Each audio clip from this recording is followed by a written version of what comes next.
Hola a todos y bienvenidos a Decotext. Hoy les traigo un video para darles la solución a este gran problema que es la página negra con el tema oscuro de Word. Si eres nuevo, por favor suscríbete al canal. Ahora sí, comencemos. Este video va a ser muy corto y rápido. Lo primero que debemos hacer es ir a Archivo. Vamos a ir hasta abajo y buscar Opciones. Luego aparece este cuadro, no nos vamos a mover, estamos en la opción general, que es la correcta, y vamos a leer aquí a la derecha, entre estas opciones, buscamos tema de Office.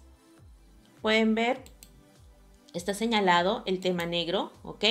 Y aquí hay un cuadrito que dice deshabilitar modo oscuro. Acá debemos darle el check y luego aceptar. Y listo. Pueden ver, ya tenemos nuestra página blanca lista para comenzar a trabajar. Muchas gracias por ver el video y en especial a Edson, quien nos dejó esta solución en un comentario del video de cómo poner el tema negro en Word.